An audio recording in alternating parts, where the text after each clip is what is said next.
Hi everybody.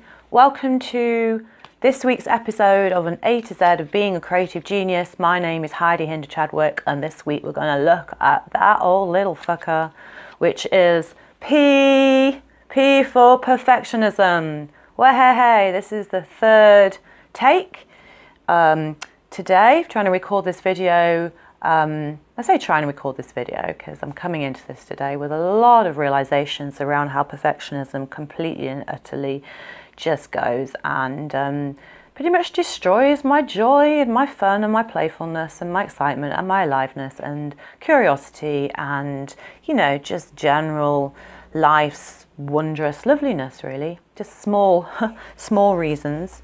But yeah, so the first time recording the video, and for some reason it didn't record whatsoever, so I guess I'll only find that out when I get to the end of this video and check it out and so on and so on. But I'm just kind of staying with it. It's what I'm choosing to do, and I am here, and I'm so excited about this because it's really shown up for me in the last few weeks of launching this YouTube channel, and it's a completely new thing for me working on video as an artist and as a writer, as a dancer, and I've done a little bit of performance.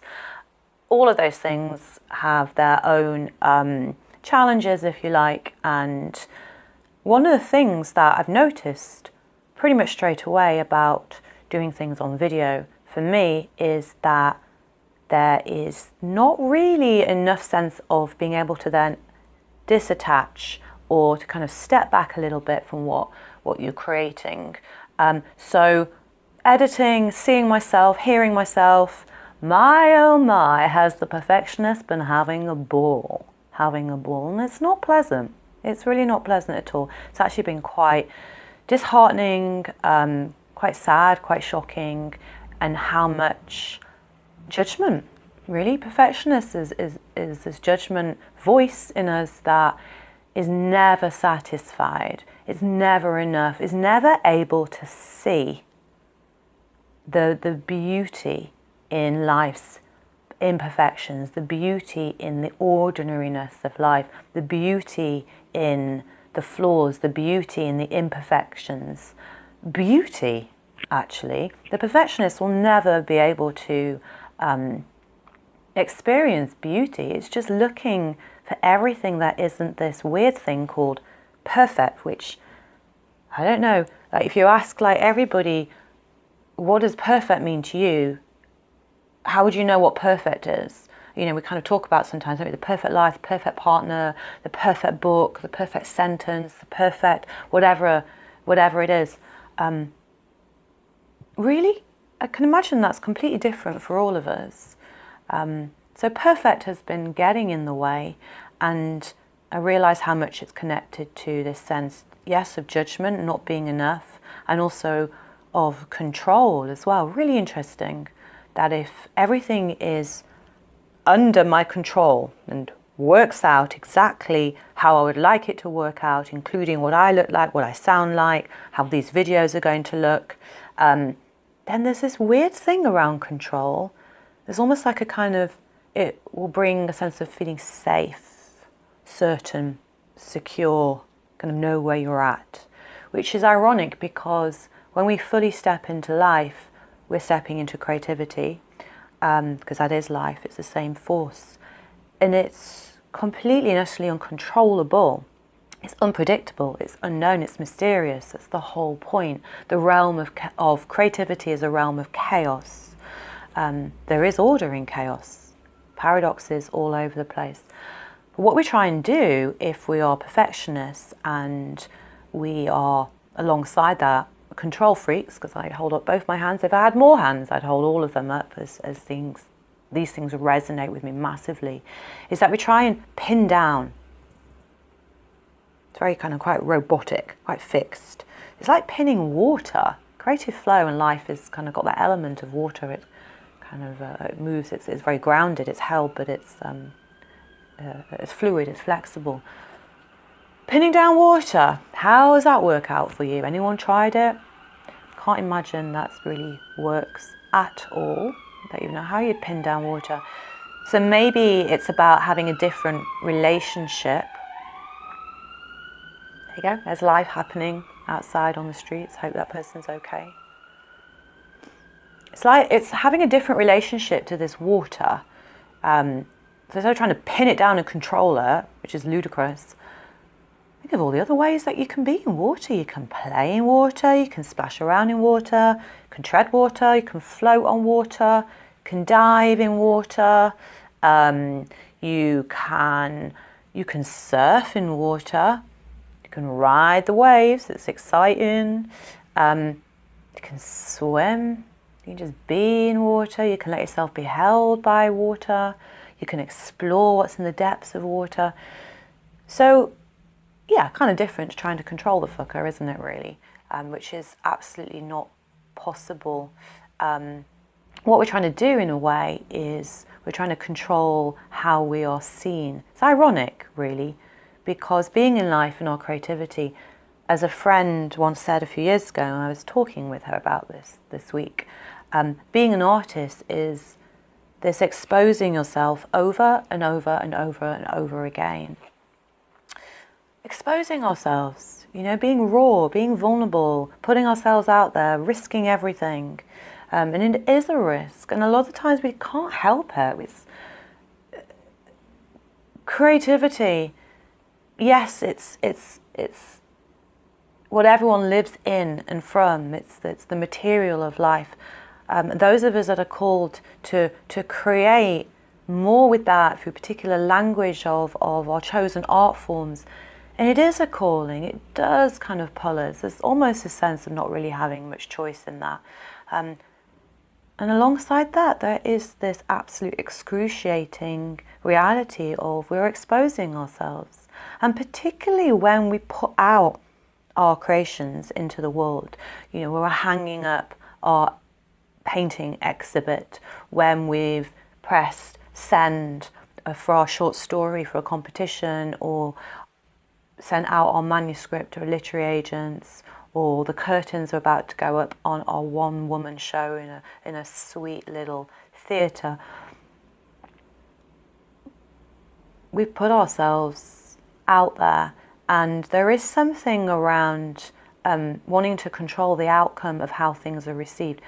The only way we control things in our life and creativity is really how we respond to what life throws at us, and being kind of like savvy with practical things. What can I learn? What can I do? Doing the best we can with what we have, showing up anyway, and then giving up our expectations or ideals of the outcomes. It's a yogic, it's one of that's called niyamas, which are ways of being in the world that serve us, and which I've always liked. It's about surrendering at the outcome, the expectations of things. So once we've pressed send, once we've shown up and we're in it, everything else has got nothing to do with us, really. How people are going to respond, whether they're going to like or approve or get it or get us, it's none of our business. There's nothing we can do. We can't make somebody get us. We can try, but when we try, we lose who we are. We lose our authenticity. We're not being real. When we're being perfect or trying to be perfect in life, we've literally kind of like traded our soul in a way. There's a 2D-ness, there's a flatness, there's a dullness. It's like no one's home, the lights aren't on. And ironically, we're not able to be seen because there's nothing there to see. We're not able to feel this connection to life and to each other because we're trying to be something else. Often, the reason that we do that is because of shame. So perfectionism and controlling is very connected to our pride. And then the kind of duality to that is shame, that we're not good enough as we are. What we have to offer the world isn't good enough. So this is where this perfectionism kind of lies in that. It's got both going on. It just ping-pongs between pride and shame and back again. And isn't our imperfectness, our messiness, our flaws, our loose ends, our weird ways that we aren't they the things that people find fascinating, that are drawn, We're drawn to each other for those reasons. We resonate, our weirdnesses resonate with our best mates' weirdnesses. We get particular artists because of their quirks. You know, I can't imagine knowing anybody who's perfect. I wouldn't know what that looked like. It'd be quite robotic, probably very boring. It'd probably be like a computer, quite honestly. Which is interesting because I think a lot of this perfectionism is very innate in our culture, maybe growing even more because of social media, because of selfies, because everything is out there, is made for others. You know, if it's not photographed and put on Instagram, it didn't happen. Totally guilty of loving all of these things. I've said this before. But what we end up doing is kind of whoring, and I will use that strong, but it's coming out, whoring ourselves for the attention and false love that we get from social media. We whore out our soul and our authenticity for the number of likes we have. We've somewhere along the line associated that with attention and with approval, with belonging, with being seen and appreciated, of being received and of being loved. It doesn't work like that though, does it? It kind of gives you a bit of a fix for a while, and then you're kind of empty again because we're seeking outside of ourselves for this sense of our value and our worth and that we're okay. And that is a surefire way we're never ever gonna have this sense of fulfillment and satisfaction, because that's an inside job. So realizing perfectionism has been here probably forever in my life, but I'm really seeing it thanks to this new medium. So whatever happens with these videos, this is a real blessing for me. Seeing it is huge. It's kind of, as I say, it's a shock to see that. It's very sad. It's quite heartbreaking. I also realized, I woke up this morning, this massive feeling of like, wow, perfectionism is control, and behind that is fear. Fear of being who I am, fear of showing up, not being enough. Do you know what? Realizing all of that has just given this sense of freedom today. It's taken something away that was heavy, and instead what's returned is this joy, this excitement, this delight, this curiosity. Ideas have come in, ways to kind of play with this creative form that serves me and suits me, and that will be enjoyable. And if you get it and you stay along for the ride, awesome, that's fantastic. And if you don't, thank you, and that's okay too. As Dali once says, if you are seeking perfection, you'll never get there. You'll fail because you'll never get there, something like that. Margaret Atwood says that if she'd waited for perfection, she would never have written anything. Can you imagine? You know, there's so many of these writers, as I was researching this a bit more, who just warn us about perfectionism coming up. It's the nemesis of creativity. It's the kryptonite of our creative life. It's just death, really. It's boring. It's a party pooper, and it's insidious, and it's very sad, and it just comes to destroy our sense of joy of life. Instead, be real, be who you are. Be who you are has soul. People respond to soul, and who you are and what you offer it's amazing. It's amazing because it's you and it's unique, whatever it is that you're doing. Once you get over or let go, or at least soften around perfectionism being a big part of who you are, it gives a little bit more space around that. There is that possibility of actually really enjoying what you're doing just because anyway, no matter what the outcome is. And it's absolutely huge. What I realise is the beauty of life. We can't receive fully. Life is beautiful. Life is beautiful. It's brutal, and it's beautiful, and it's sweet, and it's bitter. And in order to be fully available to receive and appreciate and see, truly see, we have to do so from the heart, from who we are, not from the mind, not from the head place, from the heart. In this place, then we are back in that place of connection, as I mentioned before. We're inspired, we inspire others. That's the true place of seeing. Ironically, when we are living from this ego place and perfectionism and judgment and control is in the driving seat, we can't see. And the thing is about that is we can't let anything in, and we also can't be seen. And guaranteed we'll be not appreciating and judging everything and everybody else as well, because they'll be imperfect and they'll have their flaws and they won't act in ways that we want them to act. You know, they're not controllable, and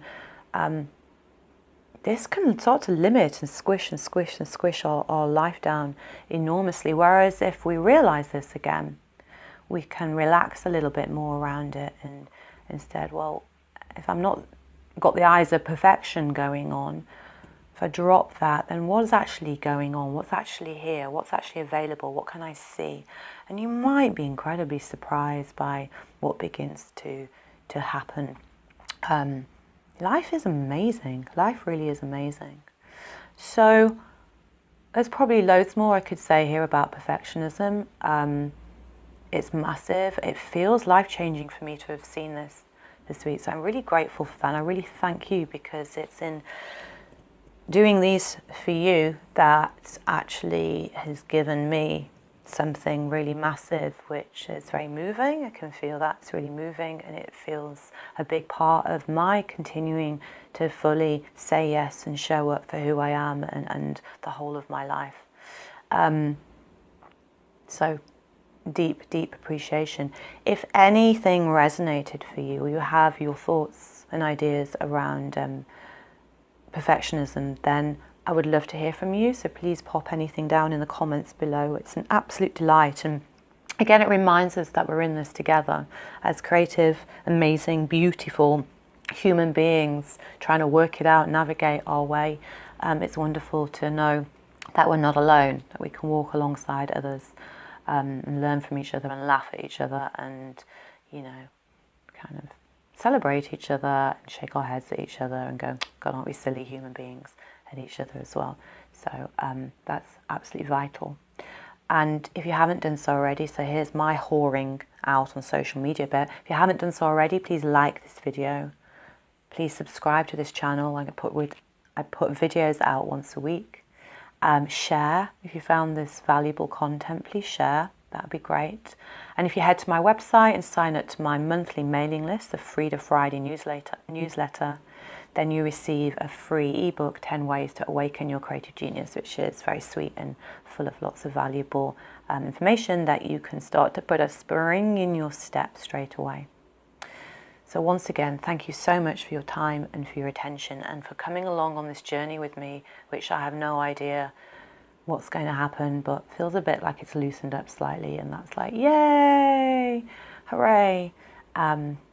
And I hope you have a wonderfully imperfect but joyful and beautiful week. I'll see you next week at some point. Bye.